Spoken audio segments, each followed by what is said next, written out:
नमस्कार, मैं रंजीत पुरी गोस्वामी पत्रकार। हम आप इस समय लखनऊ के थाना प्रभारी टीआई नागोतिया जी से बात कर रहे हैं। इनकी हम जानकारी लेंगे, इससे काफ़ी अवगत होगा आपको कि हम नागोतिया जी से कार्य प्रणाली पर, कार्यशैली पर, जनता के प्रति कितना जागरूक और लखनऊ में समाज के प्रति कितने इनके अनैतिक काम, गांजा, जुआ, सट्टा, ऐसी और भी बहुत सारी गतिविधियां हैं जिन पर लगाम लगाया हमारे टीआई नागोतिया जी ने। इन पर हम काफ़ी जानकारी लेते हैं इनसे। जैसे सबसे पहले इनकी हम पढ़ाई से संबंधित और जन्मभूमि से संबंधित और इनकी ज्वाइनिंग से संबंधित इनकी जानकारी लेते हैं, जो टीआई नागोतिया जी बताएंगे। कृपया कर बताएं। नमस्कार। मैं बेसिकली छिंदवाड़ा ज़िले के उमरेड ग्राम से हूँ और वहाँ मेरा जन्म हुआ है। बचपन से ही मेरे पिताजी चूँकि टीचर थे, तो उनके मार्गदर्शन पर ही मेरी पढ़ाई लिखाई हुई और बचपन से ही एक कुछ अलग करने का जज्बा था। परिणाम स्वरूप मैंने जब ग्रेजुएशन कंप्लीट किया और पीजी भी कंप्लीट किया, उसके बाद में मैंने सब इंस्पेक्टर की तैयारी चालू करी। तो मैं प्रथम प्रयास में तो सफल नहीं हो पाया था, लेकिन मैंने हिम्मत नहीं हारी और जो मेरी कमज़ोरी थी उस पर मैंने और अधिक मेहनत की और उसके बाद जो सेकंड प्रयास में फिर मैं सफल हुआ और आज आपके बीच में यहाँ सेवा देने का मुझे अवसर मिल रहा है लखनऊ में। सबसे पहले सर, थाना आपका कौन सा रहा जब ज्वाइन किया आपने? मैं ट्रेनिंग मेरी JNPA सागर में हुई है। उसके बाद में मेरी पहली पोस्टिंग बुंदेलखंड के ज़िला दमोह में मेरी पोस्टिंग थी और वहाँ भी मुझे बहुत कुछ सीखने को मिला और बहुत कुछ काम करने को मिला और उसी कार्यों को मैं आगे निरंतर बढ़ा रहा हूँ।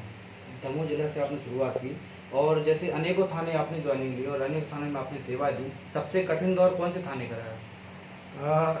देखिए, पुलिस का कार्य ऑलरेडी चुनौतीपूर्ण होता है। अब कोई ऐसा व्यक्तिगत जगह पे डिपेंड नहीं करता है कि इस जगह में क्राइम नहीं होंगे, इस जगह में क्राइम नहीं होंगे।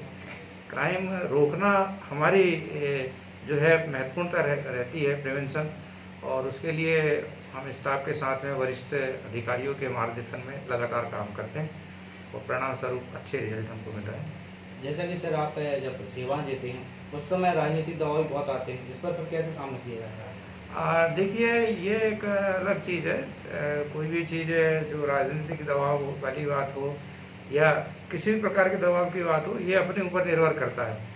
बेसिकली आप देखते हैं कि जो अनैतिक होते हैं तो उनको रोकना समाज के हर व्यक्ति का कर्तव्य होता है और जब ऐसी कोई बात आती है तो वस्तु स्थिति से हम अवगत करा देते हैं, तो उसमें हमें सहयोग भी मिलता है। जैसे सर आपकी जो आपने समाज के प्रति अपना जागरूक चलाया और इतने भी जनहित काम किए, उसमें आपने विभाग से, आपको डिपार्टमेंट से काफ़ी पुरस्कार से सम्मानित किया गया। इसमें लगभग मुख्य पुरस्कार कितने रहे, कितनी बार सम्मानित किया गया, इस बारे में थोड़ी अवगत कराएं। देखिए, पुरस्कार से निश्चित ही मनोबल बढ़ता है हर अधिकारी कर्मचारी का और मैं खुशनसीब हूँ कि मुझे मध्य प्रदेश पुलिस में हमारे वरिष्ठ अधिकारियों के द्वारा अच्छे कार्यों के लिए समय समय पर सम्मानित किया गया है। इसके अलावा भी समाज के विभिन्न संगठनों के द्वारा भी, जनता के द्वारा भी, पत्रकार संगठन के द्वारा भी समय समय पर मेरे द्वारा जो समाज में सेवाएं दी जा रही है, क्राइम रोकने के लिए जो कार्य किया जा रहा है, उसमें उत्साहवर्धन हेतु मुझे विभिन्न पुरस्कारों से सम्मानित किया गया है, जिसमें अभी विगत वर्षों में ही शूरवीर सम्मान मुझे सबसे ज़्यादा प्राप्त हुआ है। रुस्तम अवार्ड के लिए भी मेरा नाम प्रस्तावित किया गया है। इसके अलावा भी बहुत सारे सामाजिक संगठन, जबलपुर में बुंदेलखंड का एक बड़ा उत्सव होता है, उसमें भी मुझे संस्कारधानी अलंकरण से सम्मानित किया गया है और मानव अधिकार सेवा समिति उसके द्वारा भी जो है भारत रत्न श्री के जो पुरस्कार है, उसमें छत्तीसगढ़ के पूर्व DGP महोदय के द्वारा मुझे सम्मानित किया गया है। इसके अलावा भी विभिन्न पुरस्कार से जो है मुझे प्रदान किया गया है, जिससे मेरा मनोबल बढ़ा है और मैं अपने अधीनस्थ कर्मचारियों को भी इसके लिए मोटिवेट करता हूं कि वो भी अच्छा काम करें, ताकि समाज में पुलिस की एक बहुत अधिक अच्छी छवि जाए। जी, बहुत अच्छी छवि है। तो सर, जिले में आपका डिपार्टमेंट में अलग ही छवि लखनऊ थाने की। अच्छा, और बात करें सर अपने लखनऊ के साथ और बड़े बड़े दिग्गज नेताओं का आपका कॉल आता है या फिर इन पर जब कार्रवाई करते हैं तो थोड़ा बहुत डर या संकोच नहीं होता इन तक के ऊपर कार्रवाई करते समय? देखिए, नेताओं के और हमारे काम में ज़्यादा अंतर नहीं रहता। वो भी देशभक्ति जनसेवा करते हैं और हम भी, हमारे मोनों में ही लिखा है देशभक्ति जनसेवा। तो अनैतिक कारण के लिए कई बार ऐसा होता है कि जो घटना हुई नहीं है, लोग जा कर के और किसी को घटना के बारे में गलत तरीके से जानकारी देते हैं, तो हम उसका प्रॉपर उनको समझाते हैं, पूरी जानकारी देते हैं। तो निश्चित रूप से फिर इस प्रकार का दबाव नहीं बन पाता और सहयोग भी करते हैं। और कई बार ऐसी परिस्थिति बनती भी है, तो कर्तव्य हमारे जो है, हम कर्तव्य को चुनते हैं। कर्तव्य में कभी नहीं होते आप, ये बात तो स्पष्ट है। सर, और भी देखा गया आपका शौकीन एक संगीत में भी है। संगीत कैसा लगा, कब से लग गया आपको? और संगीत आप बहुत अच्छा भी गाते हैं और कई बार सार्वजनिक तौर पर गाया भी आपने, तो इसमें कैसा अनुभव प्राप्त हुआ और कब से आपने शुरुआत करी इस बारे में? देखिए, संगीत एक योगा के समान है और कहते हैं कि माँ सरस्वती का ही वरदान होता है। संगीत में रुचि मेरी बचपन से ही रही है। रामायण वगैरह जो परिवार में, समाज में होते थे, तो हम लोग उठते बैठते थे, तो तब से ये रुचि है। और उस रुचि को मैंने इस पद में आने के बाद भी नहीं छोड़ा है, उससे जुड़ा ही हुआ हूँ। क्योंकि मुझे पुलिस विभाग के बाद में फिर समाज में जाना है, तो समाज मुझसे अछूता नहीं है। बिल्कुल सर, समाज में बिल्कुल अछूता नहीं सर। अच्छा, जब देखा गया आप समाज के प्रति इतने जागरूक और इतने समाज के प्रति इतना काम करते हैं, कभी कभी आपकी कार्यप्रणाली पर सवाल उठने लगते हैं, फिर उनका सामना कैसे करते हैं सर? देखिए, मैं नहीं समझता कि शायद ही ऐसा कोई व्यक्ति हो और जिसके सामने बाधाएं ना आती हो। हर कार्य क्षेत्र में, चाहे आपका पत्रकारिता का क्षेत्र हो और चाहे धार्मिक, राजनीतिक, सामाजिक, किसी भी क्षेत्र में आप जाएंगे तो बाधाएं आती हैं। लेकिन अगर हमारा लक्ष्य दृढ़ है, दृढ़ संकल्प आपका है, तो निश्चित रूप से आप सफल होते हैं। आपकी नीयत सही होना चाहिए। अगर नीयत सही है तो सारी बाधाएं ऑटोमेटिक दूर होती हैं। जी बिल्कुल, जैसा आप समाज के प्रति जागरूक अभियान चलाए, देखिए मानव पीड़ित सेवा समिति भी चलाए, उस पर देखा गया कि इतना बजट भी खर्च होता है, उसमें लागत भी काफ़ी लगती है और आप निरंतर लगभग मानव पीड़ित सेवा समिति के साल भर होने जा रहे हैं। और लॉकडाउन जब से लगा है तो लगभग बजट इतना ज़्यादा बढ़ गया कि लगभग 5 से 10 हज़ार डेली का आपका बजट आता है।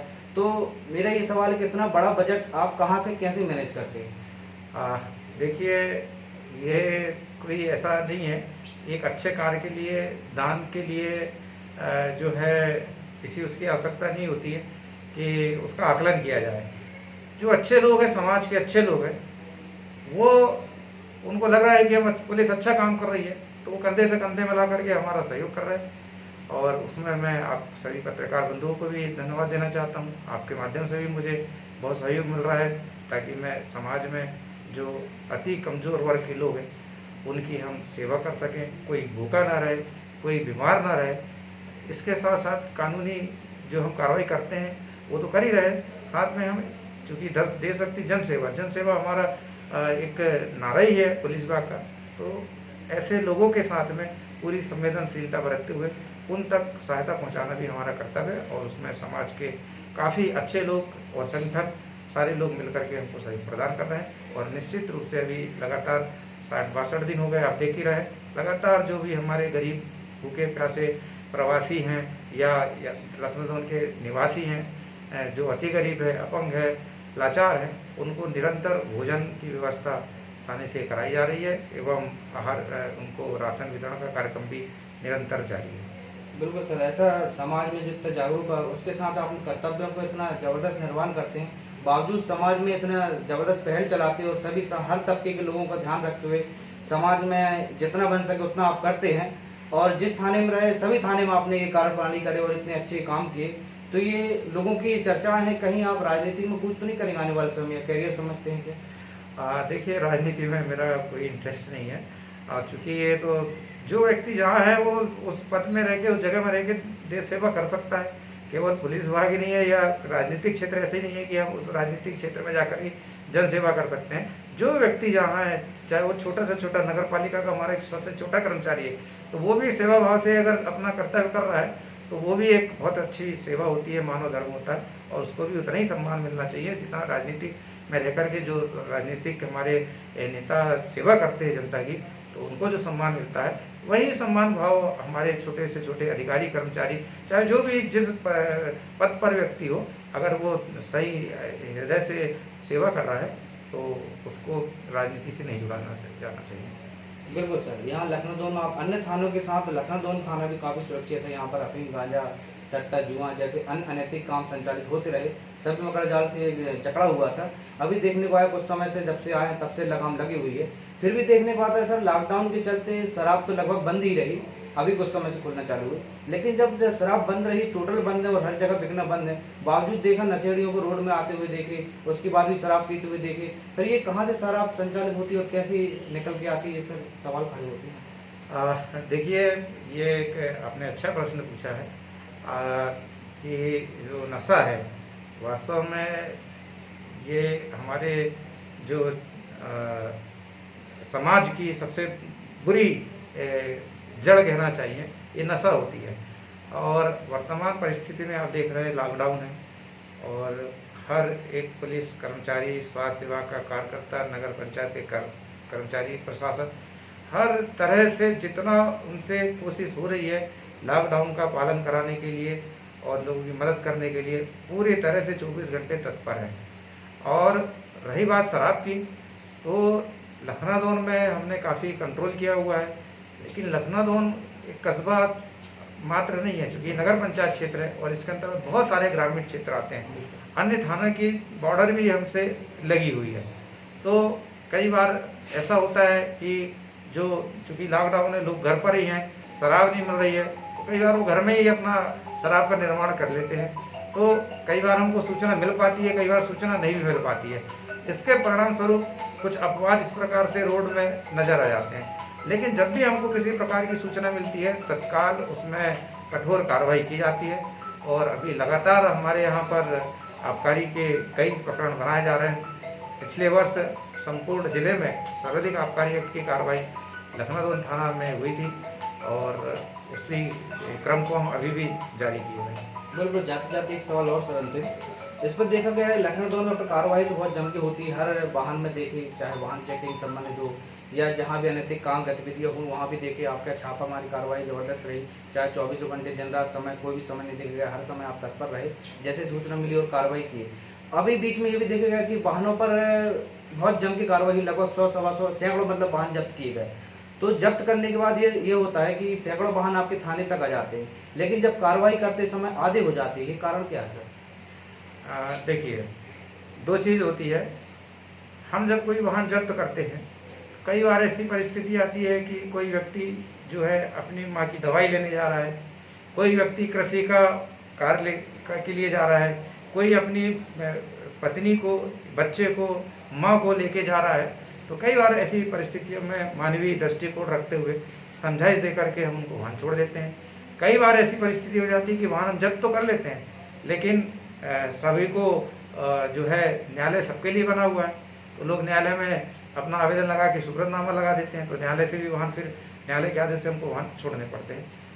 वस्तु स्थिति जो है, चलानी कार्रवाई का मतलब ये नहीं है कि संख्या बढ़ाना है। हमारा मकसद है कि जो आवारा टाइप के लड़के हैं, जो समाज के लिए कलंक है, जो समाज में किसी भी प्रकार के लिए किसी भी प्रकार की जो है स्थिति निर्मित कर सकते हैं, ऐसे लोगों पे लगाम लगाना हमारा उद्देश्य होता है और इसी के तहत ये कार्रवाई की जाती है। बहुत अच्छी, आप लखनऊ के कोतवाल थाना प्रभारी नागोती जी से बात कर रहे हैं। मैं पत्रकार रंजीत गोस्वामी। नमस्कार, जय हिंद, जय भारत।